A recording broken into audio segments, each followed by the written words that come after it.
সাথী, সাথী, রাজ,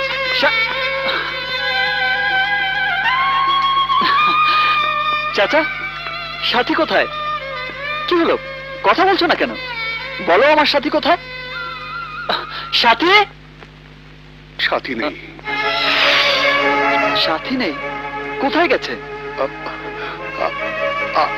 আমি বলতে পারবো না। চুপ করে আছো কেন? বলো সাথী কোথায়? বলো সাথী কোথায়? চুপ করে আছো কেন? বলো সাথী কোথায়? আমার সাথীর কিছু হলে আমি এই মহল জ্বালিয়ে পুড়িয়ে ছাড়খাড় করে দেব। বলো সাথী কোথায়?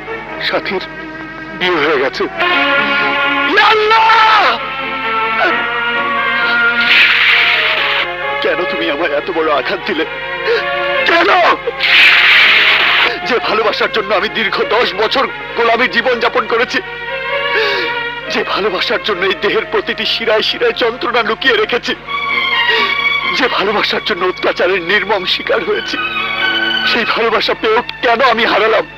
জবাব দাও। বলো, বলো কি দোষ করেছি আমি, যার জন্য তুমি ছোটবেলায় আমার বাবা মাকে ছিনিয়ে নিয়েছো? যে মালিক আমাকে সন্তান স্নেহে বুকে তুলে নিয়েছিল, তাকেও তুমি ছিনিয়ে নিয়েছো। যে সাথীর ভালোবাসায় জীবনের সব দুঃখ কষ্ট ভুলে সুখের রঙিন স্বপ্ন দেখেছিলাম, সেই সাথীকেও কেন তুমি ছিনিয়ে নিয়েছো? বলো, জবাব দাও, জবাব দাও। রাজ, কি হয়েছে তোর? আকাশ, আমার সব শেষ হয়ে গেছে আকাশ। তোর কথা আমি কিছু বুঝতে পারছি না রাজ। তুই না তোর ভালোবাসার কাছে গিয়েছিলি? ভালোবাসা, ভালোবাসা বলে এই পৃথিবীতে কিচ্ছু নেই।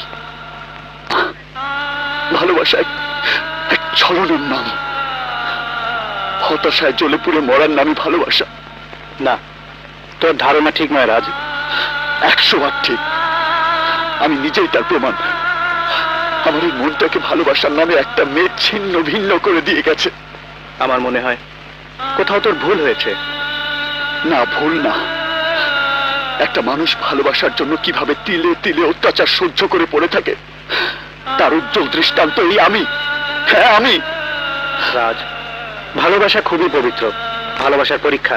আমি এই পরীক্ষায় তোকে হারতে দেব না। চল, তুই আজ থেকে আমার সাথে থাকবি। না বন্ধু, আমি এক হতভাগা। আমার সাথে তোর জীবনটা জড়াস নে, তাহলে তোর জীবনটাও শেষ হয়ে যাবে।